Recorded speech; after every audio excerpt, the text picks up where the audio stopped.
All right, Shelf Space episode 11, the final episode of Shelf Space for 2018. Welcome Charles from Montreal, Nice to and see you guys. Gina live from Toronto, Hello. and of course I'm Chris. I'm coming live from Edmonton, Alberta. We got a year in review show planned for everybody here. So we're just going to go through our favorite movies, TV shows, comic books, statues, etc., and then talk about some of our predictions for the year to come. You guys ready to roll? Yep. Absolutely. All right, so let's get into the year that was for movies. Lots of comic book movies that came out this year. Here's, I think we covered everything here. We got Black Panther, Avengers Infinity War, Deadpool 2, Incredibles 2, Ant-Man and the Wasp, Teen Titans Go. I know that Gina really likes that one. And Venom, Spider-Man Into the Spider-Verse, and of course Aquaman. And I've seen all of these actually in theater. Have you guys seen most of those? I've watched most of those. Yeah. Charles, have you seen all of those? I have seen all of them with the exception of the Teen Titans Go and the Spider-Verse, but we will see Spider-Verse this week. We're taking the kids. Spider-Verse is definitely worth it. Yeah, so I hear. I hear it's really, really good. Yeah, So beautifully done. Yeah. Yeah, I think this is gonna be kind of like our picks, our favorite picks type of show. So I think we're gonna pick each of us two of our favorites on each of these topics. Gina, do you want to go and pick your, I guess, second favorite? Go with your second favorite. We'll kind of count down here. Count up. That would be Black Panther. Black And Panther. Okay. I was pleasant. I mean, I figured and I predicted Marvel would do it justice and they'd give it the, the financing it deserved and the proper, script. But I was shocked and pleasantly surprised at the supporting cast and the depth of the villain that they've added. Different type of villain that we've seen before, and I thought it was a very well fleshed out story. So that's my second pick. So Killmonger, you like Killmonger? Oh, it was so well done. It's just different from the other, a little bit more darker, more serious, and a little bit more worthy of a villain status than we've seen in previous Marvel films, at least in my opinion. So those are things that, for me, I think made it number 2 for me. That film, that and even the female cast in that movie, I think they gave them so much screen time, and I think even like Black Panther's sister was sort of stole the show. That was a surprise, I think, as well. So that's why it's my second choice. Yeah, Killmonger definitely had an axe to grind, that's for sure. Yes, they gave good. him yeah. I was kind of disappointed they killed off Claw. I kind of liked him as I see. And I like the actor Andy Serkis. Yeah, he did a really good job. He did a really good job, and Yeah. Okay, Charles, what's your number 2? I just want to add one point to the Black Panther. Black Panther was also one of my favorites. It wasn't in my top 2, but I felt that the women in that movie were so good that they overshadowed T'Challa. I was more entertained by the women in the movie. So when Black Panther eventually did come on screen, I was more interested in the ladies, and they just did such a superb job. They just seemed so much more ahead of him. The spy was already, in her role as spy. The sister, who was a scientist, was already inventing amazing things. Denai, who was already a fabulous general. And then you have like the boy king. It just seemed like he was behind the other women in so many ways. It made him less interesting to me. So hopefully in the second movie, he'll finally be the Black Panther that we know in the comics. That's my take on that. My number 2, it was tough. I'm gonna say it was Aquaman was number 2, and I want to qualify that one. I liked the movie. You know, it was a great film to take the kids. It was action it was wall to wall action. However, you know, when I was watching that movie, I couldn't help but think about Namor. Now, I'll tell you why I think that, because there was a storyline. It was called The Quest, and it came out in Tales to Astonish in 1965. And the story was this: Lady Dorma, who's like the equivalent of Mira, seeks out Namor because a warlord had taken over, he usurped the throne of Atlantis. And he needed to go find the Neptune of the trident of Neptune so he could be recognized as the king of Atlantis. And I'm going, wow, that was the exact same story. And you know, I had to really get by that, because as I was watching the movie, I felt like, wow, I've read this in a Namor comic book. But you know, not everybody's going to know that. However, it did impact. You know, when I was viewing it, I kind of knew what was going to happen because I had already read it in somebody else's comic book. But that happens a lot with comics, right? I mean, they're always borrowing stories from other right, DC, but DC and Marvel. It's lots of crossover. But the whole search for Trident, the Trident of Neptune, and the trials and the tribulations, and the quest for it, and you know, the will they won't they with the girl. I felt that it was just a little too familiar. But then again, you know, that story did come out a long time ago. That aside, Aquaman was a lot of fun. You know, it's very hard for someone to make Aquaman cool. And Jason Momoa somehow managed to do it. And we loved it. You know, everyone was really good in the film. Yeah, it was good. We saw it last weekend, I think. And yeah, we all really liked it. And so I'll go to my number two. I'm gonna go with Into the Spider-Verse for mine. So I wasn't expecting much out of that. I thought it would be good, but it had a lot of heart. It was a really good story. All of the spider people were very interesting in their own way. And I like Nicolas Cage's voice for the Spider-Man Noir. I thought he did that pretty good. Okay, so we'll move on to first pick. Gina, what's your first pick for the year?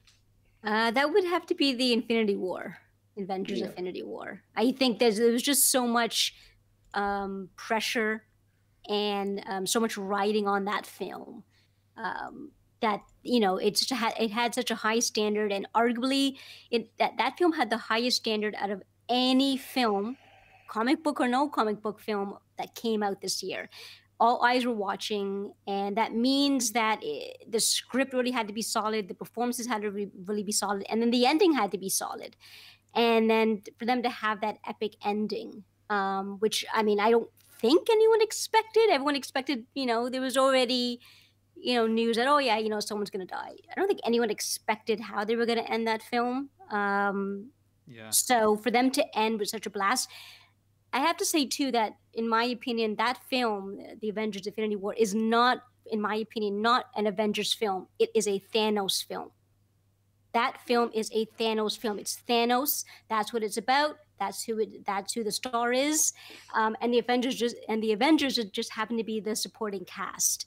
And it was just done so well. And who would have thought that would have made such a compelling Marvel film, and it worked for him to outshine the Avengers, for this to be a Thanos film, pretty much. And Josh Brolin did an amazing job. I mean, he, you know, in what he pulled off. So yeah, that's my number one. It had the highest standards, and it didn't disappoint. So. Okay, Charles. Well, I think Infinity War was also my number one. I think Gina was right in the sense that this was more a Thanos film than anybody else. You know, it's also a reminder, you know, that movies has its own rules, right? So in the movies, everyone is unmasked. It's irksome for a comic fan to see that, but you know, everyone is unmasked. The other thing is, you know, making Hulk kind of scared. I realize there's going to be some comeuppance in the second movie, I assume, but that was tough to take if you're a Hulk fan.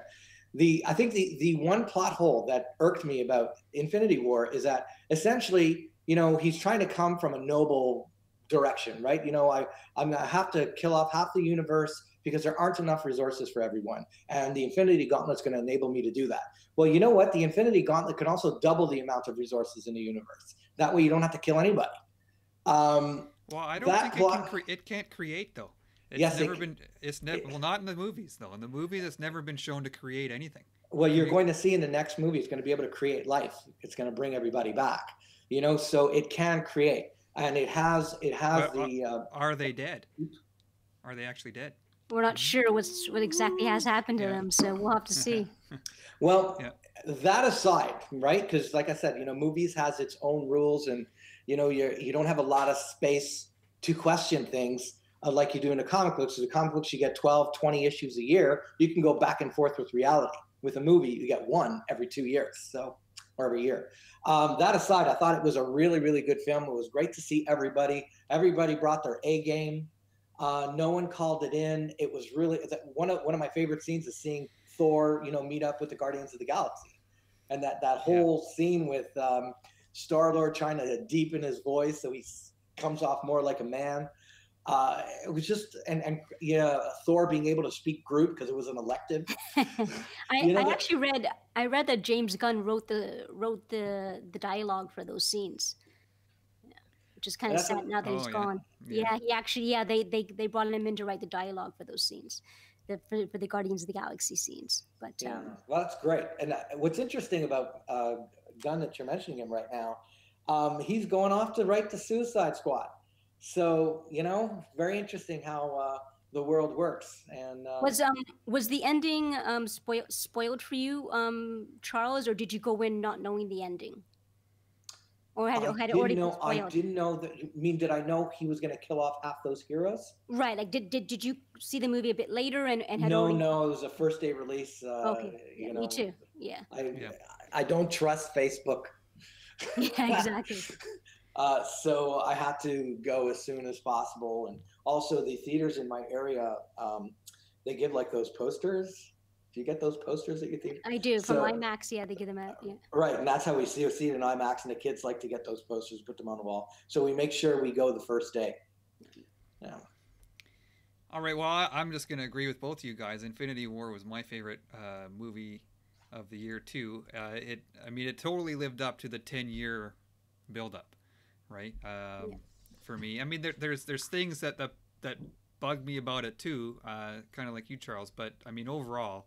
I thought every character was well fleshed out. They seemed to have enough screen time. They all had an important role, whether it was good or bad. So I think they did a really, really great job with that. What kind of irked you about the movie? Like, what would you have changed, or what kind of scene would you have? Yeah. Well, the ending was kind of the impact for me. It wasn't. I didn't really feel it. Because all the people that survived, or all the people that were killed, have sequels, right? Spider-Man's got a sequel. Doctor Strange is going to have a sequel. That this is not a lasting thing. Black Panther's going to have a sequel. Yeah. And so I didn't feel that impact of the ending, but the whole story was great. I really enjoyed the movie. Actually, Gina, you brought up a good question about what would I change. If I could change one thing in Infinity War that I think would have helped is if Hulk just kept on trying to beat Thanos and Thanos kept on beating him.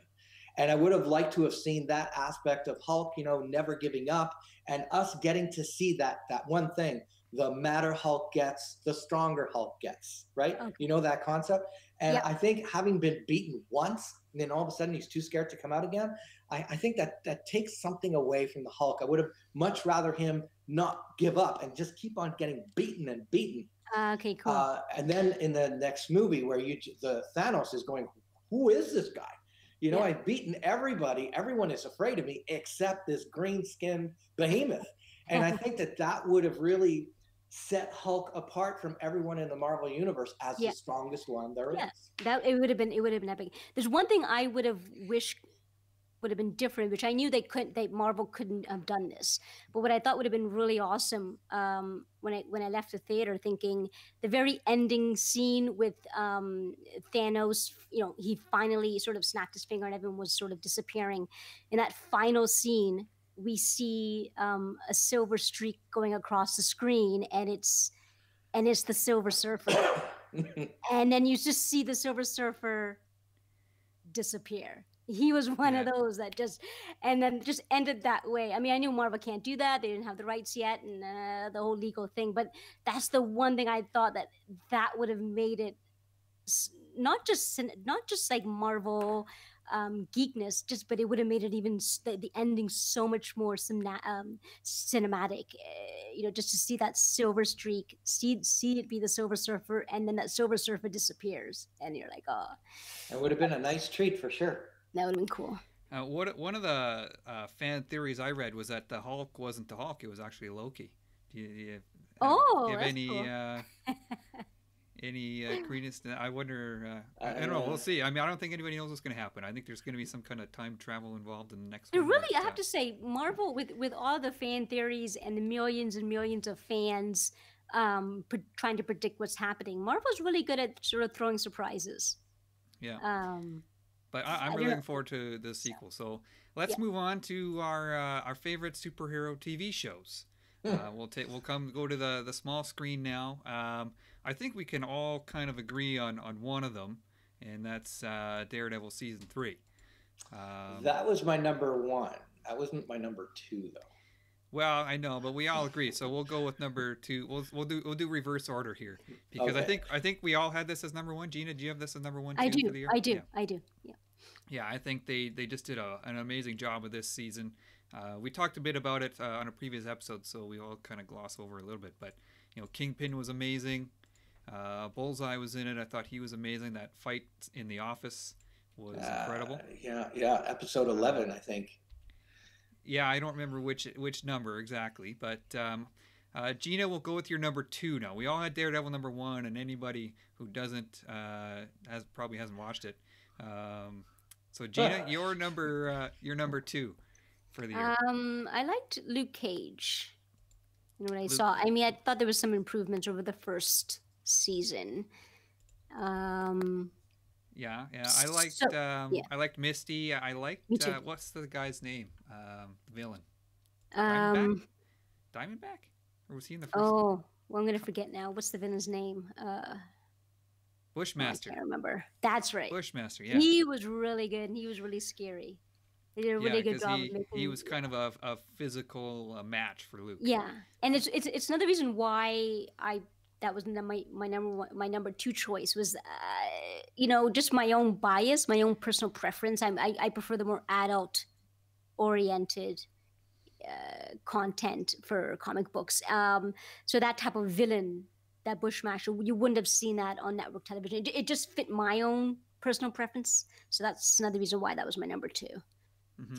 Well, the villain makes the hero, right? It does, the better the villain, the better the hero looks.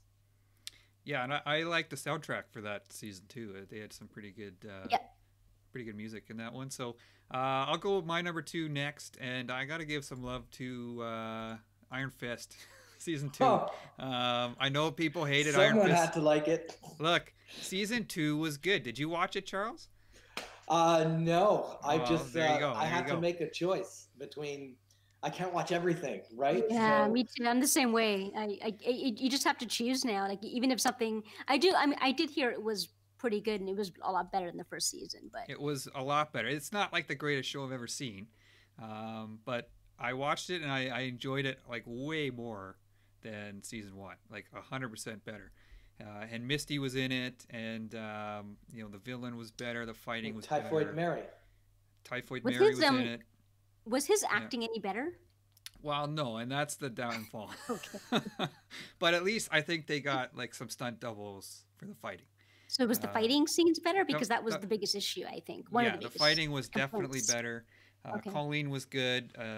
It was a lot better. I enjoyed that one. So I had to give some love to that because we'll never see him again. And Charles, what's your number three or This number was two? the surprise of the year for me. I went in as skeptical as any of you, and this turned out to be a sheer pleasure. We had Hawk and Dove. We had the Doom Patrol. I don't know if you're familiar with these lesser known DC teams, but to see the Doom Patrol and Hawk and Dove, and it's, Gina had mentioned like adult oriented. This is a very adult oriented written show. I mean, it goes to the profanity place. Not that that's what makes or breaks the show for me, but I was surprised to hear Robin, right, at one Yeah. point use that profanity when talking about Batman. It's been a pleasure. Every show, every episode I have watched, I am there clinging to it. And I really highly recommend it. If you guys have a chance to see this show, watch it. And don't, like, I guess I'm a victim of the same thing.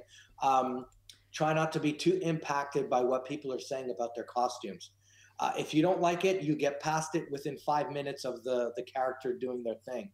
And Coriander is amazing. She is absolutely stunning. Which character is that? This is, of course, Titans. Starfire. I don't think we didn't mention the name of the show. Well, Titans. Starfire. Yeah, I think people know. Okay, yeah. So I haven't watched it. I'll probably check it out when it's supposed to be coming to Netflix Canada. On Netflix. Yeah. Well, I guess once the whole season's over, I'm guessing Probably, is when it. yeah. So I'll definitely check it out when it comes out. Great. It'd be a good show to talk about with you guys, because it does take risks that the other shows don't. And you don't have those beats like you would in network television where, 10 minutes where you got to have that little cliffhanger type ending because we're about to have a commercial and we want people to come back. These shows don't work that way. They could give it to you straight like a movie. So it was very pleasurable to watch. Yeah. All right. So we'll move on to our best reads or favorite comics or books of the year. This is the nerd moment of the show. Well, it's all nerds. It's all nerd moments, right? I don't think we can get away from that. So who wants to start off? Charles, you want to tell us about some books that you read? Okay, I read a number of books this year, but these were my highlights. And I'm not going to make excuses for being so far behind in my reading, but yes, I'm going to make excuses for being so far behind in my hearing, in my reading. So I finally read all of the Brian Bendis Daredevil run. This to me, and I'm going to be reading the Brubaker that follows, but this to me is absolutely one of the best runs of Daredevil I have ever read, and it stands its own right next to the Miller books. It was phenomenal. Everything that they did with it, they took risks. I don't want to say very much, but am I really saying something that's 10 years old? Well, I don't think spoilers really matter at this point. It's been out for a long time. Well, basically what's the central storyline is, the word is out that Matt Murdock is Daredevil. And what are we going to do with this for 70 issues? And they managed to do something with it for 70 issues because people were going, really? He's blind. Right, and all the villains are coming out of the woodwork, and the great storyline with Kingpin, because at one point he beats Kingpin to a pulp, and then Daredevil declares himself the Kingpin of Hell's Kitchen. Yeah, what are they going to do with that? So this was like the first time in a very long time where I am like, what's going to happen next? What are they going to do with this? How did Marvel allow this to happen? And it was excellent. And the way that storyline ended, do you remember? The last issue with Bendis? He ends up in jail, does he not? He ends up in jail. Yeah. Right next to the Owl and Kingpin. And they're all in jail cells next to each other. And Brubaker is going, thanks a lot. Now this is how I start my run. So that was excellent. I think it's like a competition with these Daredevil writers to leave them in like a dire straits situation. See, how's the next guy going to pull him out of this? I think that's a running theme with the character. It's true. Just as a little tidbit to that, Brubaker and Bendis did kind of talk. How do you feel about this? Like, am I screwing you over? And they actually talked about ending it with him in jail. So, and I'm very curious. You've read the books after that, right? I've read. Yeah, I have. It's been a while, but I've read right up until the most current issue. Yeah. So I'm very curious to see what they're going to do with Daredevil in jail, because eventually Mark Waid takes over and it's a complete revamp. This next book, Gotham Central, is also excellent. This is basically the Gotham City Police Department. Them taking on cases, how they're impacted when the Joker's running wild. They're cleaning up messes with Mr. Freeze, and Batman's really kind of like in the background. You almost never see him or never hear of him. And it was a joy to read. It read like film noir. I highly recommend that book, and it's written by Ed Brubaker as well. Exactly. Who did great work on Daredevil. Who did great work on Captain America. If someone remembers the Death of Captain America issues. So basically, this year has been crime-infested film noir, 1930s black and white movies, comic books for me. It was a really good year for comic books for me. Yeah, I read that. I can't remember if I read that one last year or this year, but I have read it. Really, really good. Highly recommend it. And I like that what you alluded to is that Batman's not really a part of it.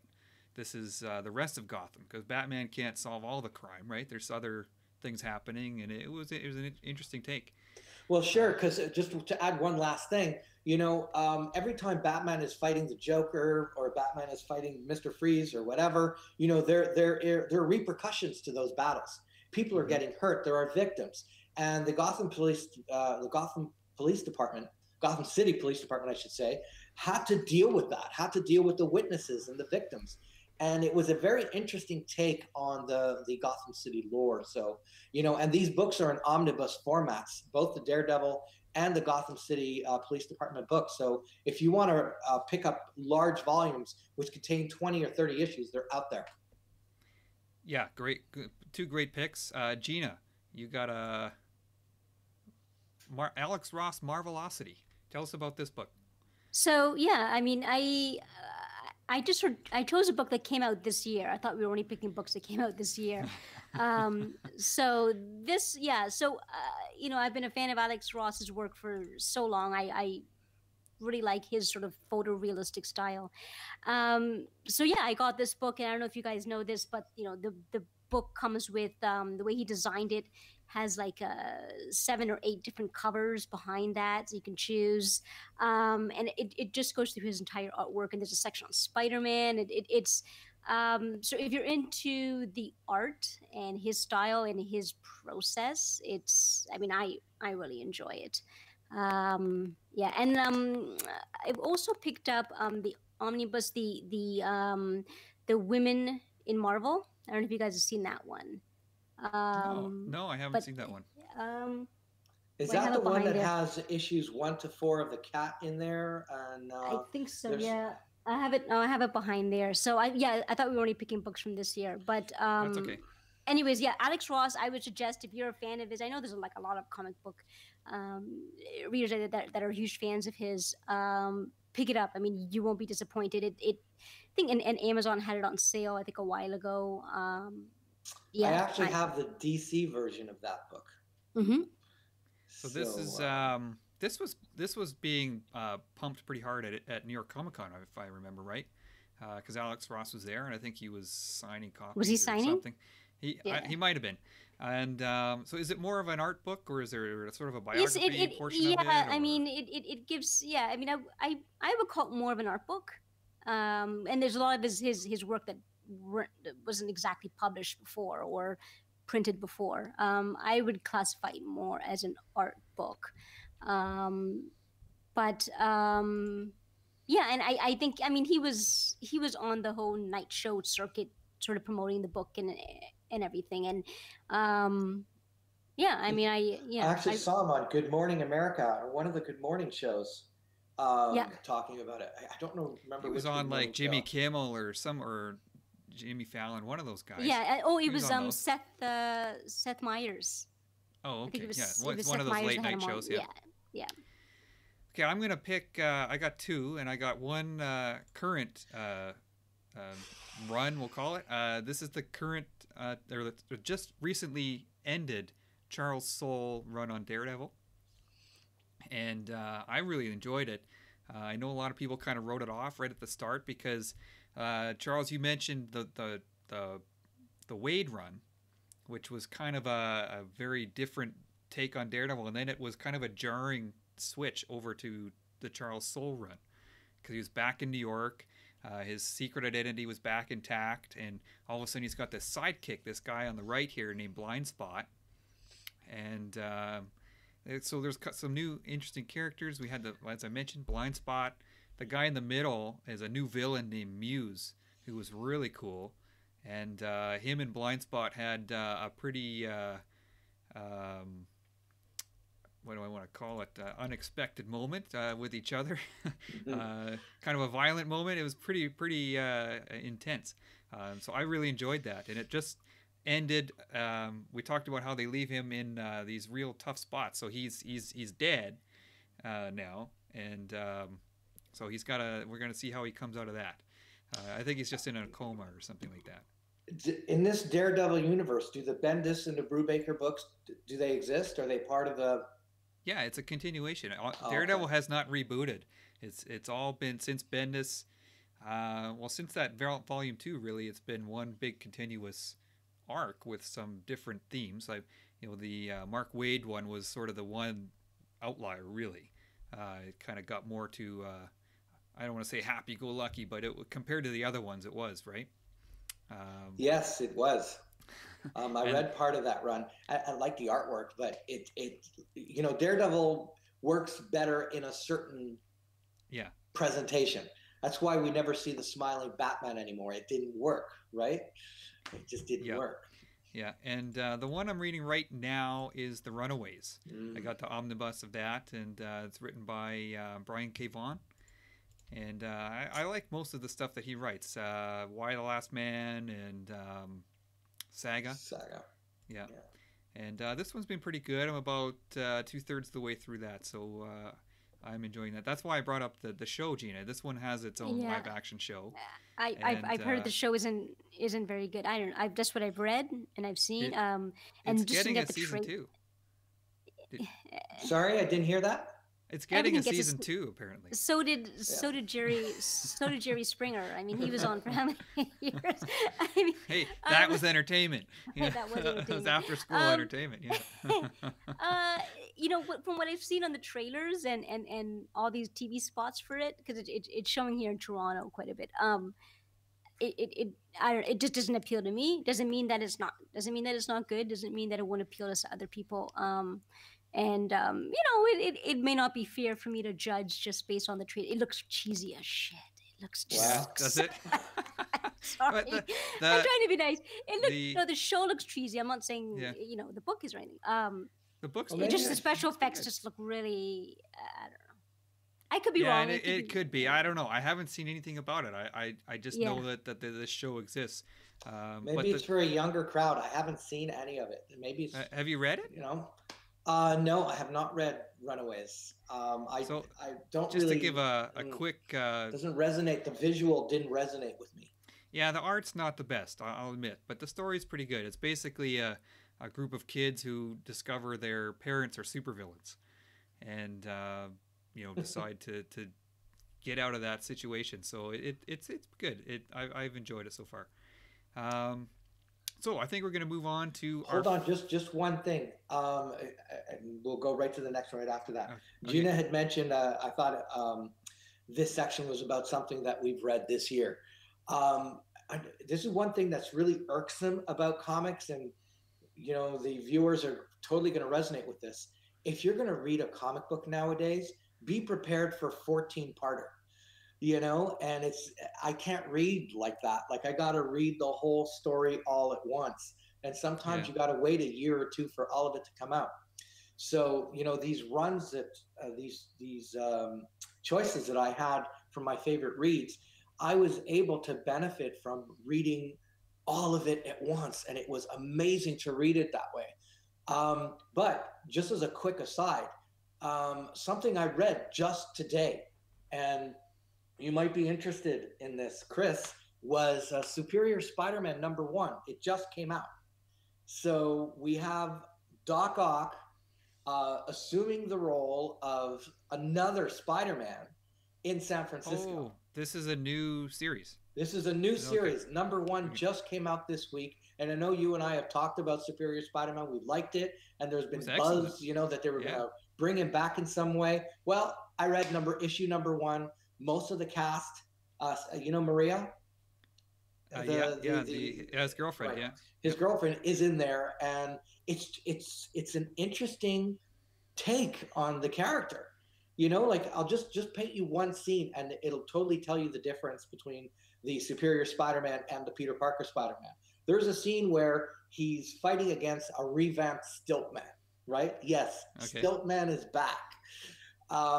And he's looking at his watch and he has to get to school because he's teaching. And he's going like, the other Peter Parker would be late for his job, where he's going like, Stiltman, I'll get you later. And he goes back to school, right? So it's just a very interesting take on how this guy operates. And if you like Superior Spider-Man, that was written by Dan Slott. It's a different writer this time around. It seems to be all in the same vein. So keep an eye out for a trade paperback or something in like 6 months. Okay, Superior Spider-Man. The first series. Do you remember the part where he's comes up against Black Cat, and she thinks it's Peter Parker, and she's like, "Oh, what are you gonna do?" And he just slugs her right in the face. Right. that was how you knew he was a different guy. But, anyways, we're gonna move on to our favorite statue buys from 2018. We're gonna each pick two of our favorite pieces that we personally picked up this year. So, Gina, do you want to go first? Am I going with my second or first? This one here, or yeah, okay, we'll go with this. Is this? We'll go with this one. Sure. Okay, let's tell us about it. That's my second favorite, I guess, of this year. Is second Red Sonja. It was. I had a lot of fingers crossed when this one came out. I used all of my sideshow points on it, which means that, if I'm not happy or there's not an issue, I don't believe I can get my points back. So I had my fingers crossed that it'd be close to the prototype, and it was almost exactly like the prototype. It was what they promised. It was, just the way they did the makeup, and the armor. There was just enough difference. There was quite a bit of differences on that statue compared to the second Red Sonja they did. That surprised me that worked. So many different changes that they did that worked. I love the fact that it had a small footprint, which I found to be a bit more superior than the second one. So yeah, the fact that it lived up to the prototype, at least in my opinion. That was my second. That's a huge success. Anytime you can say what you just said, you got your money's worth. Yeah, exactly. Because I think just as collectors, that's part of what we're hoping for. I mean, because we're buying based off the prototype. So when we can see the statue, it's like, this is pretty much what we saw in the prototype. You're just a happy collector. You're like, this is the piece I wanted. This is the piece I was promised. This is the piece that I PO'd and a year in advance. And it's a joy to review something like that. Absolutely, yeah. Yeah. Charles, you want to? We'll move into this guy for you. Believe it or not, that's actually my number one. We won't do them in order. We'll just talk about our two favorites. So. Wow. Do you remember when we saw this one in Singapore? I do. This yeah. is going way back a bit. We went over there. Shop. Yeah. We went over there and we got to see a lot of statues a year or year and a half in advance. And we were stunned by how good this looked. Just in case anybody doesn't know, that one is sculpted by Daniel Bell, who did a fabulous job. That might be the last Daniel Bell piece for XM Studios, if I'm correct. And I just loved it. It totally captured this moment in time in Wolverine's history. I couldn't find anything wrong with it. I loved every piece of it. It was a joy to review. And it fit the prelim pictures that we saw. So that one was my favorite purchase statue of the year. Not necessarily my favorite piece of the year, my favorite purchase statue of the year. Right. Fabulous piece. Are those Yeah. Charles? Are those panels lit up? Like, are they like a light up feature? Yes, yes. Can So you post a picture? Take a Yep. short. s- so each panel Not has each one. its each battery. The ones that do light up, they have their own. Yes, Okay. yes. You kind of pull it out. Then, of course, once you're not going to use it, put the little slot back in there, so Right. Right. you're Cool. not going to fry the electrodes or whatever. Yeah. But yeah, I was very, and it's a big piece too. It's really high up, and there's so many different pieces to it. It's a piece like this that, in my opinion, that sets sex. Excuse me. Okay. I know what Charles has got on his mind here for. That sets XM Yeah. apart from just about everybody else. If they get an idea in their head and they're going to go super complicated, they go super complicated. And then if they get an idea in their head that simple is better, then they're going to go simple. So, it took a while to put this together. I'm not a fan of assembling. Um, but if you're a Wolverine fan, you're going to love this one. And it managed to break one of my rules. Usually, in order to control how much I have in the house, I have a lot of rules to collecting. Can't have more than one statue of one character. If I do, the other one's got to go, meaning sold. And this one, I managed to finagle a loophole. Well, this is Weapon X. It's not exactly Wolverine. It's not Wolverine. Yeah, I know it. And also the I the agree. claws were in metal, and the visor lights up. I'm not really a fan of the light up features. I find that kind of steers a statue more towards the toyish area because I never really employ those things. But it was still kind of a cool feature, and the wet effect. You remember that was the thing that we walked away with from in Singapore, that the statue looked wet.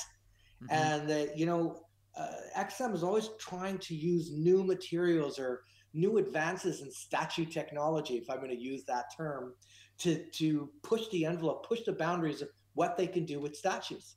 And they managed to do that with Weapon X. They got us to buy it.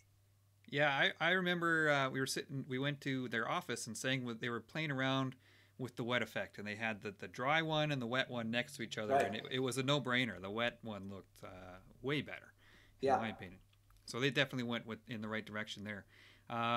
So my choices aren't necessarily my favorite statues or like the best statues, but ones that I wasn't, or ones that I was really looking forward to because they're new companies that I hadn't bought from before. And first one is the Joker. Tweederhead, nice. From Tweederhead. And this statue, it really it blew me away when I got it because it's a 1/6 scale, so it's a smaller piece, but they didn't compromise on any of the detail with this piece. I think it's got two excellent portraits. It's got a nice base, and it doesn't take up a lot of space. Like as I said, it's a smaller scale, so. For me, if I'm going to collect DC, it's going to have to be like that because I don't have much room left for them. So I was happy with that one for sure. So you're opening the door to 6-scale collectibles now. Well, I have lots. I mean, I've got a whole bunch of Daredevil of all size. So for DC, it's going to have to be 1/6. I really like the XM 1/6 line too. So if I we would can have mix and been match, then I mean I would have put the DC I would have put the Tweederhead Harley Quinn as one of my top ones, except I had an issue with one of the portraits that they had to replace. Other than that experience, which I mean I got the replacement and everything was really cool and the customer service was really good. But other than that statue was just, other than that experience, that statue was unbelievable. Just as what you're saying, Chris. For me, it's the paint that really stands out with those statues. I don't know if you felt the same way, Chris, but the paint on those statues, when you see it, you're like, oh, I can't believe that they pulled this off with the 6-scale statue. It unbelievable. I love that Harley Quinn statue. It's definitely one of my favorite. And kind of to what you're saying too, Charles. I have 6-scale statues. Like most collectors, I started collecting with 6-scale. Most of us did. They didn't have quarter scale at the time. But kind of going to what you're saying, Charles, that Tweederhead really opened me up to more 6-scale statues. Absolutely, seeing this and seeing what you can do with 6-scale and seeing, absolutely, I was like, wow. You're getting a lot for that. You're getting a lot, even though even it's a smaller scale, smaller statue. getting a lot for a lower price point. So Yeah, you the know, price it's an easier, much easier price to swallow, exactly, and you can fit like three or four of them in the space of one of these bigger exactly. statues, which is really nice. And I think the way I would sum it up is I'm getting the same amount of elation and happiness opening that I would with the Yeah, for a lower price point. It's very encouraging what the two of you are saying, especially for people who are watching here today, because many collectors started off with Bowen, started off with more creation, started off with a Marvel Select, and they moved on from 6 scale because they saw quarter scale and saw better quality. And they kind of started dismissing Bowen as like, it's from a past era, you know. And now we're seeing 6 scale um, becoming direct competition to quarter scale in quality. yep, So it's very reassuring to hear that. So, because it's something, it's going to become a reality for many of us as quarter scale pieces start inching closer and closer towards the $1,000 mark per statue, which is yeah. a lot. And we've all been impacted by it, right? Yeah, we have for Yeah. sure. So we had someone Lewis comment on the show here and said his favorite buys were the Bat King by Caleb Nefson, which I think we looked at briefly when we had him on the show, and XM Poison Ivy, which brings us to Gina's number one piece of the year that you bought. I would say, yeah, I would say it's number one. I had quite a few favorites, but this one, once again, not to repeat myself, but the final product met the prototype. It matched the prototype beautifully. I usually prefer only one portrait. I know XM gives you so many different swap out options, and I tend to only maybe prefer one or two of the swap out options and portraits that they offer. I liked all of the swap out options on this piece. That was beautiful. I know it was a challenge to set up and to Definitely. assemble. Um, I I suck at putting puzzles together, but I'm pretty good at putting statues together. I've got statues is my one exception where I'm really pretty good at putting statues together. This statue I had difficulties putting together. Well, I there There were was two pieces that were like like impossible. impossible to yeah. get in. There was there There was was a what couple. Yeah, there was a couple pieces where I had to like get down on my knees and like look up underneath it. And I'm like, Look at where does that it go? beautiful Like, picture. well, there was it's like a coming up. plant. Yeah, Yeah, there was a plant section that was definitely difficult to put together, and but anyways, yeah, there was definitely one of my I put that in my top favorite statues of this year, yeah. of So, Absolutely. buys of this year. Yeah. so Charles, you had Poison Ivy on your list too. Is one of your top two. Absolutely. This is a to die for statue. Look at these beautiful pictures. Who's the photographer? Yeah. This is Martin Augusta. Sculpted this one, did an absolutely amazing job. Um, you know, again, I don't want to sound like an XM fanboy, but these guys, they went up to DC and said, "What do we got to do to get a license?" Sideshow has a license. We can't give you anything. Well, what if we do something that's unlike anything anyone has done? Mm-hmm. And they managed to turn it into a market. And here we are talking about something we never thought we'd be talking about, a samurai era poison ivy, and here it is among our favorite statues of the year. It was a beautiful piece. I reviewed this piece for Statue Forum earlier this year. I think it might have been the second review, and I was there with online googling everything. What is the name of the fan? What is the name of the shoes? What is the name of the kimono? What is the name of the hairpin?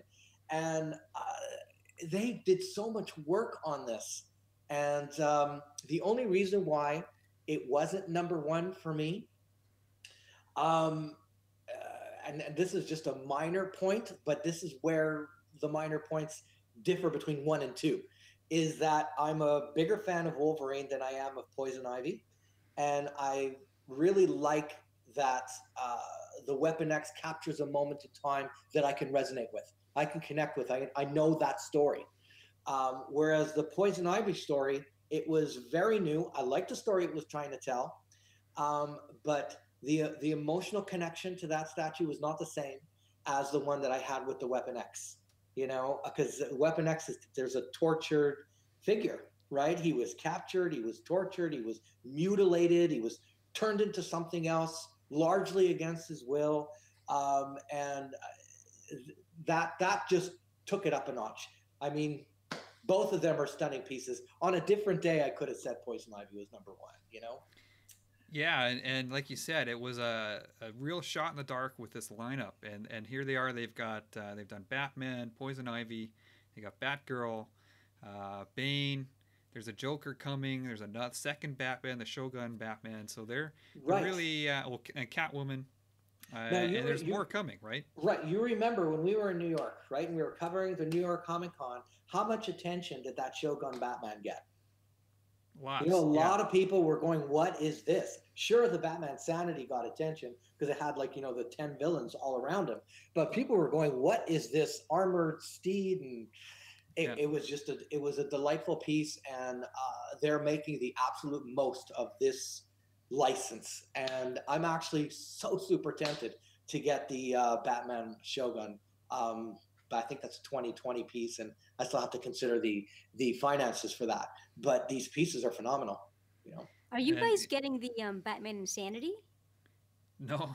You guys saw it in person, like it's very impressive. I'm not a big enough Batman fan to put that kind of money into the Batman. It's a lot of money. But it's really, really cool. If you're a big Batman fan, I think it's something to consider for sure.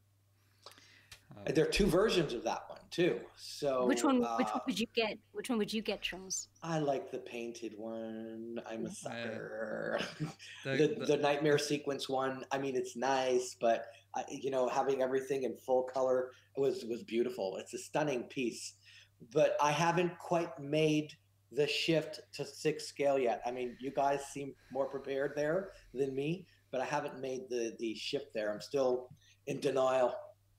I think that can be a standalone piece. I mean, it's big. It's got the presence. It's got everything you want, even though it's a smaller scale. So if people are out there wondering about it, you know, they don't have to worry about, you know, size if it's going to be too small or anything. That one is a worldwide license, correct?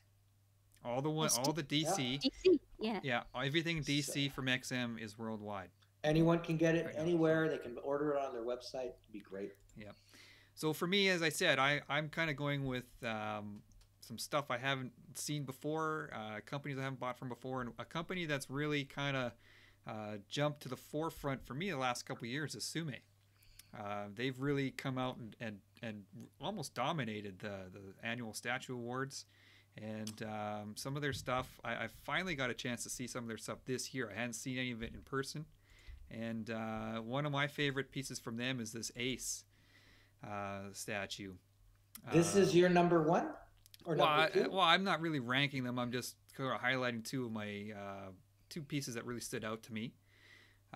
This statue is very impressive, and again, it's a 1/7 scale is what they advertise it as, but it's huge.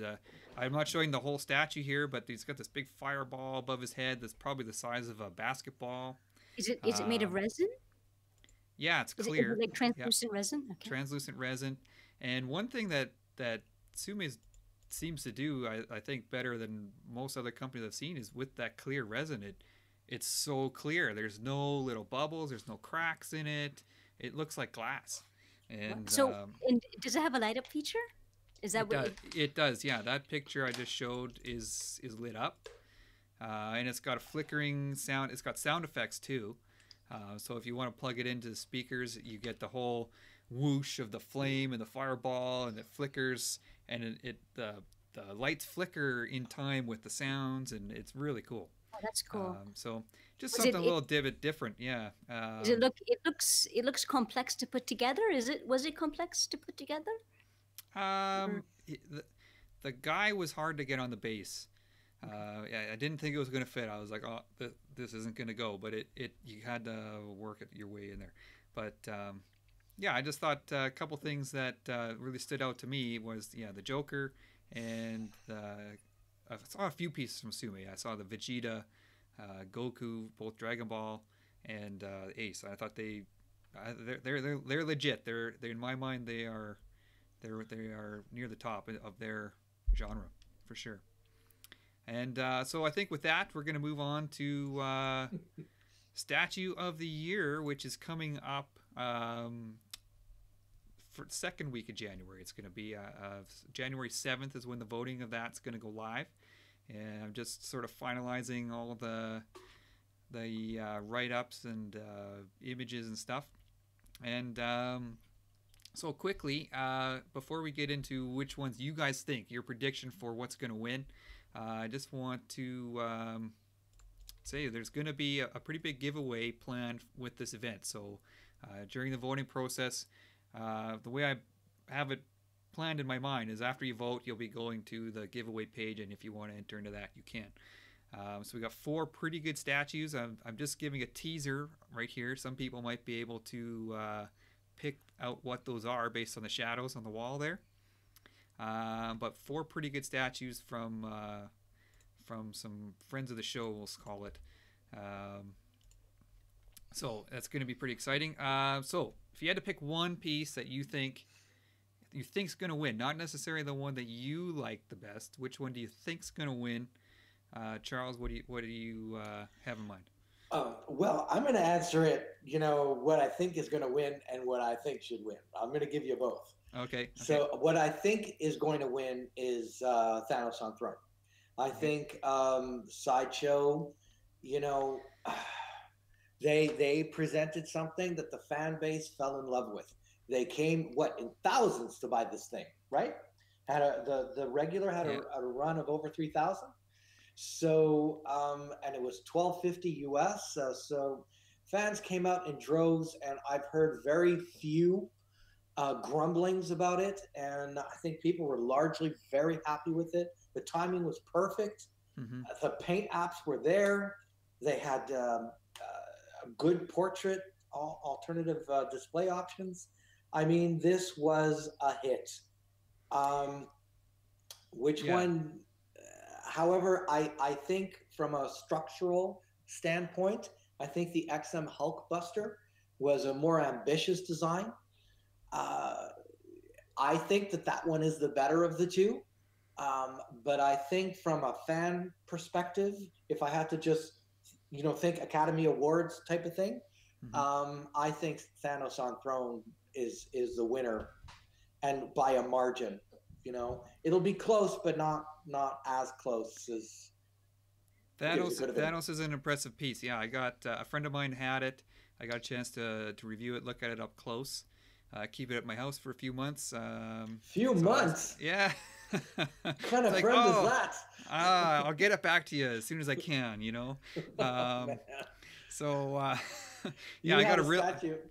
You have a statue of mine, and you live in my city. You get it for a day or two, and do your review, and I'm coming to get it.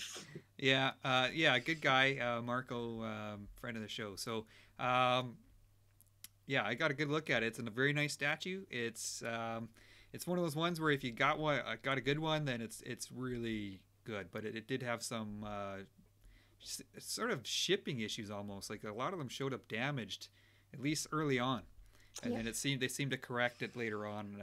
So, to be fair, and I hate to make excuses, but with a run of 3,500, you got to expect what?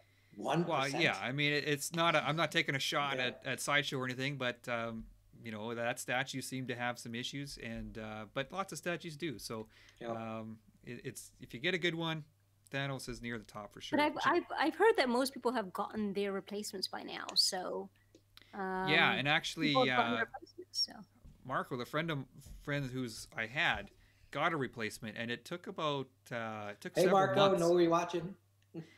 It took several months for him to get they went back and like restarted the molds. Production. They rejigged what they were doing because so many were showing up broken, and all in the same spot. It seemed to be that leg that was the problem. But I think that also goes. It shows that is testament to how much fans really enjoyed the statue, that they were willing to wait 6 months for the replacement.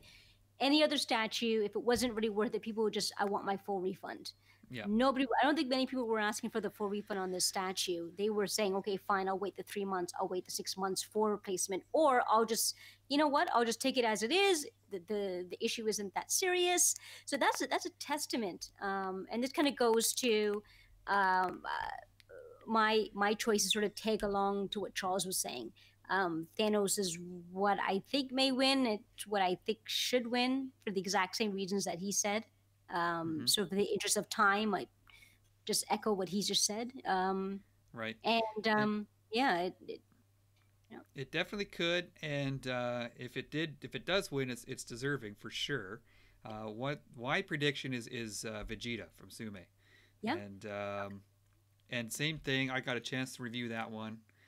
It's really good, and you can't underestimate the anime fan base.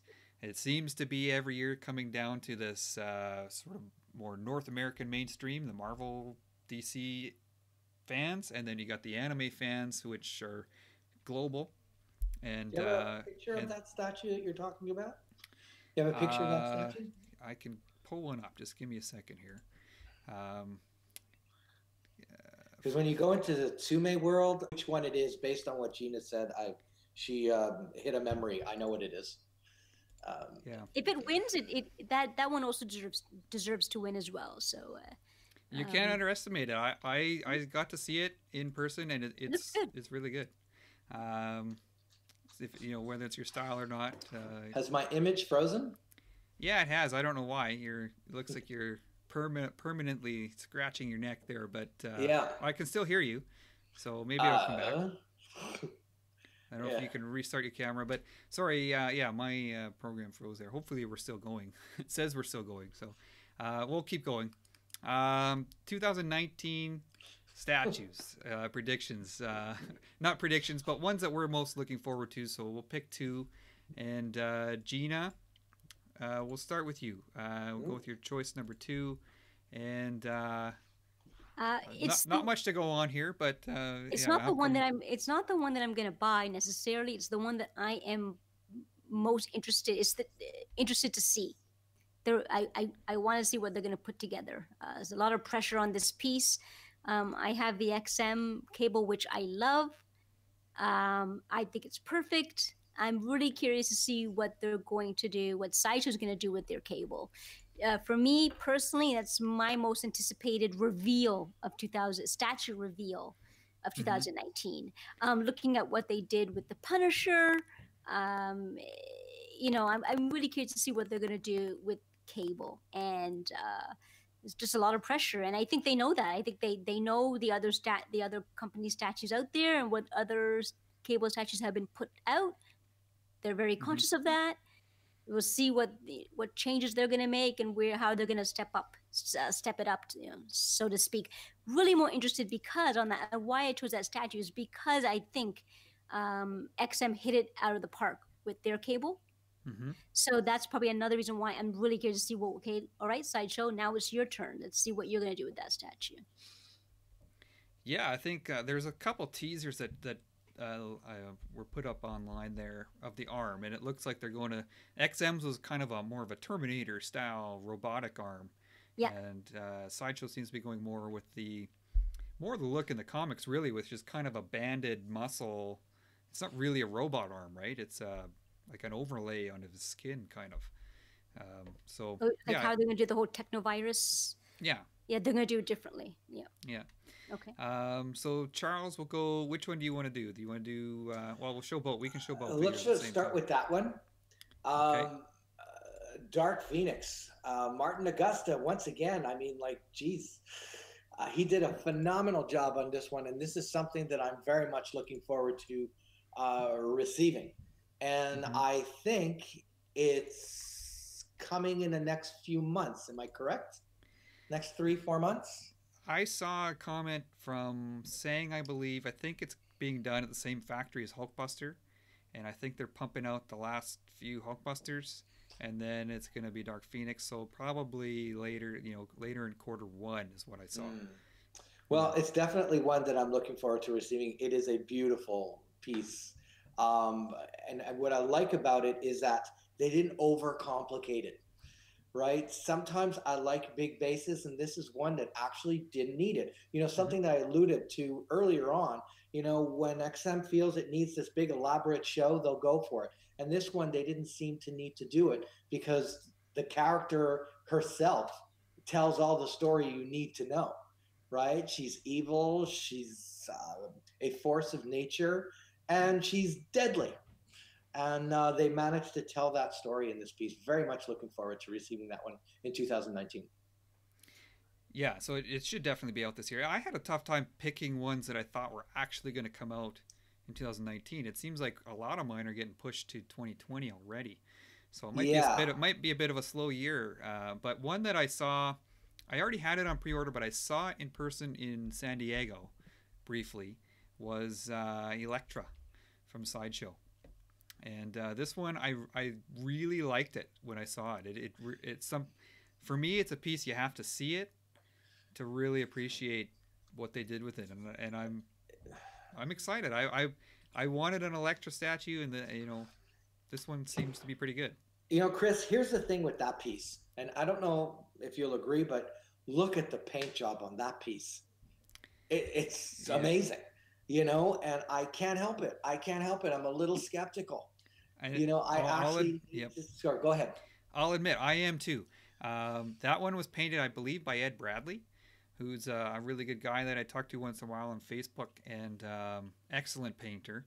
The one thing that gives me some hope is that his style, apparently, I mean, I'm no painter, but his style apparently is a little easier for the factories to replicate. Whatever he does, Whatever um, that means. yeah, whatever he's doing is a little bit easier for them to follow, apparently.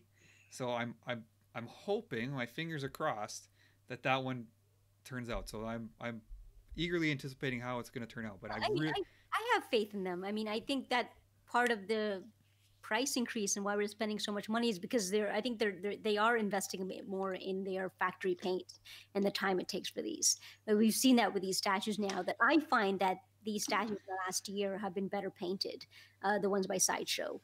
There is an improvement. And I yeah, think they're just investing the money to make sure that it's done that way. So hopefully, fingers crossed, they yeah. can replicate it and get pretty close to it.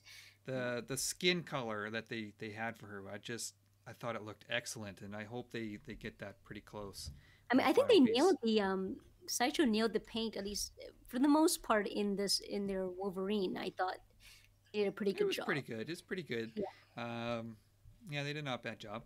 So Gina, we'll move to your number one. Most This is your most anticipated piece for the year. One of mine, yeah. One of them. Okay. It, I purposely don't like to look at my PO list, so I is don't it? want Is to. You it? have a lot on PO right now? I just don't want to be reminded. Yeah. So but this one rings a bell in my head. This is the one that I'm really excited about, and then it kind of goes back to what we were all talking about earlier in the show about six scale. Anyways, yeah, I love this rendition of Wonder Woman. I love both portraits. So this one I would say is up there. Yeah. Yeah, it's really nice. Saw it. Charles, you saw it as well in New York. And guess who sculpted it? Yeah, guest on the show, guest on a recent show, Martin Augusta. Yeah. That's right. All right. So Luis is saying XM Deathstroke, XM Batgirl. Infinity Studios is Zhang Fei. I don't know if you guys have seen that one.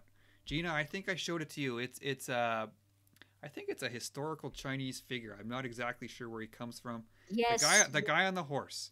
Yeah. Did you see this, Charles? I don't know if you've seen this guy. I It'll be. don't. It's A gonna guy on a be. horse. Yeah, no, but it's really really good. And hopefully we'll see. It's supposed to be shipping soon, and we'll see if it comes out the way that it looks, then it's a contender for to at least be a nomination in next year's Statue Awards because it looks that good. Infinity Studio, I believe, is a Chinese company doing some amazing stuff. Great stuff. So Charles, we'll go to your number two. Let me just find it here. Not that one. We'll show them side by side. Sure. Uh, Here we go. So Yeah, yeah, Dark Phoenix and Darth Maul. Now, here's another piece that managed to break my collector rules. I don't usually like to step outside my Marvel DC Universe collectibles because once you go into anime or you go into Star Wars or you go into film and TV, your collection could double. But I really like the way this Darth Maul came out, and it's done by another Montrealer. His name is David Giraud. And actually, this would be a good opportunity to mention that we will actually be interviewing David Giraud sometime in January or February, but most likely January. And we are going to be reviewing that statue with the sculptor. So it's going to be an awesome show. Everybody come out to see it. yeah, But back to this statue, every time we see a Darth Maul, isn't he just standing? pretty You know, much. every time we see a Darth Maul statue, he's generally standing holding his double lightsaber. But this is the first time we actually see him in an attack pose, in an action pose, and we also see his vehicle in the background. So, this was a wonderful piece that kind of, every so often you see a piece that says to you, "I get this. I don't ever need a piece from that character ever again." Mm-hmm. This is a piece that does that. The Sideshow Spider-Man Comiquette does the same thing. Just as a show as an example of another statue that does that. This Darth Maul is a wonderful piece and one of my most eagerly awaited. And again, this was a piece that we saw in Singapore a year and a half ago. Yeah, and I remember we were there on setup day, and so they're unboxing things sort of at different times. I remember they put out Poison Ivy, and everyone kind of went, "Oh wow, Poison Ivy!" And then Right. Darth Maul was on the table, like right beside her. And I turned around, and they had set up this Darth Maul. And the time I had spent gawking at Poison Ivy, they had set him up, and I was just like, "Where did that come from? Holy Wow. cow!" It was a sight to behold for sure. I really like that one as well. And a very And low edition size too. yes, and I believe my friend Marco is getting that one, so I might get a chance to have that for a few months as well. So. Yes. It looks it It's a great looks point. it looks huge in person. Is it huge in person? Was that your impression? Like You really know what? tall, like 30 inches? Tall maybe, but not it felt corridor scaly, you know? Yeah, I I have a hard time judging how big these things are at conventions. I really do. 'Cause Um, it could be just because the room is so much larger. yeah, the room's so much larger. There's so much Okay. space around them. I find when I get these statues to my house, like Devilman from Figurama, for example, I didn't think looked that big when I saw it in Tokyo, but when I got it at home, I was like, where the hell is this gonna go? Right, right, Right? right. Um, so, anyways, I'm gonna move on to I got Just hold on, just one last thing. You okay. were talking about what looks bigger. You know what looked bigger? The Batman Shogun on the armored steed. That was just, That thing's gonna be huge. it Yeah, just that was something that says it needs its own table. It's not going next to anything. yeah. So I really wanted to pick Ultimate Warrior for this, but I don't think he's gonna be out this year or next year. I think he's a 2020 release. I would have had him for sure. So it came down to two. I want to show this one because I really like it. I'm based on what I saw from the Joker. This one's really That's cool. Yeah. got me excited too. And I want to give another look at the Vatcha Stampede from Figurama. Another one I saw in Tokyo, and just based on the quality I saw from the Devilman, if this one kind of matches that, this is going to be a really nice piece for fans of that show. And I think you're a fan of that show, Gina. Trigun? Yeah, I watched Yeah. the series. I have it on DVD. It's a really Yeah, good so, series. It's a really good. uh, It's a really cool concept too. And speaking of Figurama, I think we are going to have Mr. Shinab on sometime after Wonder Festival. So it'll be in February sometime because they're going to have a bunch of new reveals at that show, and we can talk about all of them with the CEO of Figurama. So I think that's it. Two from each of us. So we'll move on. Last topic for the show. Fill in the blank. 2019 will be the year of the... I'll go first, and I think it's going to be the year of the Avengers. I think Avengers Endgame is going to smash all the box office records that were set, I think, by Infinity War this year. And I think Avengers is going to be all over the place, and this is going to be a huge movie and a nice... it's not really the end, but it's the end of that first arc, right? The decade long setup. So I'm really looking forward to that. I think 2019 will be the year of the Avengers. So, Charles, what do you think? I'm not even sure how to answer this question. Like, what is 2009? I think it's going to be more of the same. We're going to see better statues by a slight margin. The movies that we're going to see are going to have a slightly bigger budget. I think we're going to see more of the same. I don't think we've saturated the market yet. I think maybe if there's going to be a negative, I think we're going to see more, we're going to hear of more people buying less statues because of the price. Maybe that will, because I know it's already affected me. I know most of us, we just mentioned 2 or 3 statues that we bought this year, but I think I can speak for everybody. We didn't buy 10, and I think I wonder how that's going to impact the industry and the common fan. There was a time where we would be getting one almost every other month, right? And now I can go months without getting one, and that kind of impacts your your fix, whatever you want to call it. You kind of need this kind of ongoing purchasing. So I think 2019 is going to be impacted by this. I'm not sure how. If we get new blood, then, meaning new collectors replacing the older ones who are leaving, maybe it won't be impacted. But I think the prices, wow, they're really So do you $1,000 think a piece. do you Yeah. think maybe this is the year we touched on it before? Is this the year that the smaller scales make start making their comeback, start taking They grabbing already hold? are. I mean, look at XM is giving you an entire line of 6 scale pieces, and it looks like they're previewing them all at the same time, right? So uh, you already can visualize your entire display of the Justice League, Mm-hmm. right? And Iron Studios is doing the same thing, and they're even doing smaller scale, 10th Their scale. their 1/10 scale is pretty robust. I gotta say, they pump those things out, and they have and Iron Steels gets a bit of flack for their bigger stuff once in a while when they put them out, but their 1/10 scale stuff, uh, by and large, is very well received, and maybe really nice that's what's stuff. going to maybe that's what's going to keep the industry alive, like the newer fans coming in buying their first statue.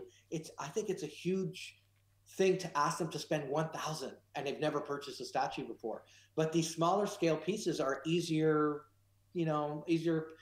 pill to swallow, and if they like it, maybe they'll spend more next time or buy more. Yeah, But and 2019, I think we were all alluding to it, that it's going to be the year of, hey, smaller scale is pretty cool. yeah. Let's see what this is all about.